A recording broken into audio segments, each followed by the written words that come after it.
ৰাহুল গান্ধী ডাঙৰীয়াক আৰু মল্লিকাৰ্জুন খাৰ্গে ডাঙৰীয়াক দুইজনকে অনুৰোধ জনাইছোঁ যে আজি মিত্ৰতা সম্পৰ্কে এটা পজিটিভ এটা ইতিবাচক সিদ্ধান্ত গ্ৰহণ কৰিব লাগে। মই ৰাহুলজী আৰু মল্লিকাৰ্জুন খাৰ্গেজীক অসমলৈ আদৰণি জনাইছোঁ। আমাৰ বিৰোধী দলবিলাকৰ একতাৰ এটা সিদ্ধান্ত ল'ব লাগে। বেছি দেৰি কৰি থাকিলে আমাৰ সবৰে অসুবিধা হ'ব।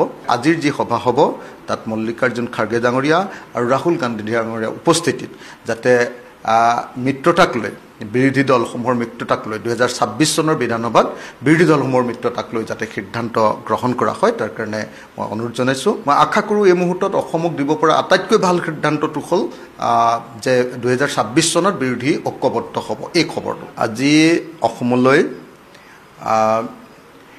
মল্লিকাৰ্জুন খাৰ্গে ডাঙৰীয়া আৰু আমাৰ বিৰোধী দলৰ লোকসভাৰ বিৰোধী দলপতি ৰাহুল গান্ধী ডাঙৰীয়া আহিছে। মই ৰাহুলজী আৰু মল্লিকাৰ্জুন খাৰ্গেজীক অসমলৈ আদৰণি জনাইছোঁ। তেখেতসকলক স্বাগতম জনাইছোঁ অসমলৈ আৰু তেখেতসকলক মই অনুৰোধ জনাইছোঁ যাতে মই সংবাদ মাধ্যমত দেখি আছোঁ যে আজি মিত্ৰতা সন্দৰ্ভত এটা সিদ্ধান্ত হ'ব। তো মই তেখেতসকলক জনাব খুজিছোঁ যে অসমৰ সমগ্ৰ কোণৰ মানুহবিলাকে আশা প্ৰকাশ কৰিছে যে 2026 চনটোত আমি মিত্ৰতাৰে সৈতে ইলেকশ্যন খেলি বিজেপিক পৰাভূত কৰিব লাগে। মই সেইকাৰণে ৰাহুল গান্ধী ডাঙৰীয়াক আৰু মল্লিকাৰ্জুন খাৰ্গে ডাঙৰীয়াক দুইজনকে অনুৰোধ জনাইছোঁ যে আজি মিত্ৰতা সম্পৰ্কে এটা পজিটিভ এটা ইতিবাচক সিদ্ধান্ত গ্ৰহণ কৰিব লাগে।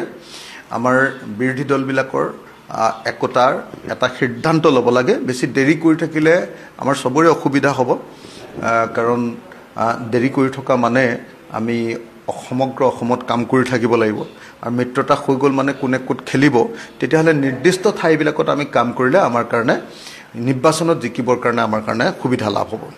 আৰু নহ'লে যেতিয়ালৈকে মিত্ৰতা নহ'ব এনেই বগৰা বগৰী চলি থাকে, ইজনে সিজনক সমালোচনা, ইজনে সিজনৰ ওপৰত বক্তব্য দিয়া, বিতৰ্ক হৈ থাকে। গতিকে মই ৰাহুল গান্ধী ডাঙৰীয়া আৰু মল্লিকাৰ্জুন খাৰ্গে ডাঙৰীয়া তেখেতসকলক অনুৰোধ জনাইছোঁ আজি যাতে তেখেতসকলক মই প্ৰথমতেই ক'লোৱেই যে অসমলৈ স্বাগতম জনাইছোঁ। এটা অতি ক্ৰিটিকেল মুহূৰ্তত ৰাহুল গান্ধী আৰু মল্লিকাৰ্জুন খাৰ্গে ডাঙৰীয়াই অসম ভ্ৰমণ কৰিছে। গতিকে এই সময়খিনিত অসমৰ ৰাইজে তেওঁলোকৰ ভ্ৰমণক লৈ উৎসাহী হৈ আছে যে কিবা এটা ভাল সিদ্ধান্ত হ'ব। মই আশা কৰোঁ এই মুহূৰ্তত অসমক দিব পৰা আটাইতকৈ ভাল সিদ্ধান্তটো হ'ল যে 2026 চনত বিৰোধী ঐক্যবদ্ধ হ'ব এই খবৰটো। গতিকে আজিৰ যি সভা হ'ব তাত মল্লিকাৰ্জুন খাৰ্গে ডাঙৰীয়া আৰু ৰাহুল গান্ধী ডাঙৰীয়া উপস্থিতিত যাতে মিত্ৰতাক লৈ বিৰোধী দলসমূহৰ মিত্ৰতাক লৈ 2026 চনৰ বিধানসভাত বিৰোধী দলসমূহৰ মিত্ৰতাক লৈ যাতে সিদ্ধান্ত গ্ৰহণ কৰা হয় তাৰ কাৰণে মই অনুৰোধ জনাইছোঁ। राहुल गांधी जी और मल्लिकार्जुन खड़गे जी को मैं स्वागत करता हूं। मैं रिक्वेस्ट करता हूं कि आज जो यूनाइटेड फ्रंट का जो डिसीजन है 2026 का जो हम लोग का असेंबली का जो इलेक्शन है, असम असेंबली इलेक्शन के लिए आज यूनाइटेड फ्रंट का अपोजिशन पार्टीज़ का जो यूनाइटेड फ्रंट बनाना है इसका एक डिसीजन हो जाए तो उस लोग का उपस्थिति में तो आज ये डिसीजन हो जाने से सबसे अच्छा होगा।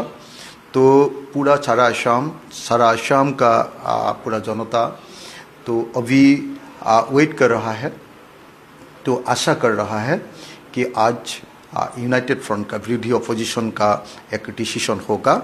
इसीलिए मैं राहुल जी और खड़गे जी को आसाम में स्वागत करके तो आज अपोजिशन यूनिटी का 2026 असम असेंबली के लिए अपोजिशन यूनिटी का एक डिसीजन लेने के लिए मैं विनती करता हूँ, अनुरोध करता हूँ और आशा व्यक्त करता हूँ कि आज यूनिटी का एक डिसीजन अपोजिशन यूनिटी का एक डिसीजन हो जाए।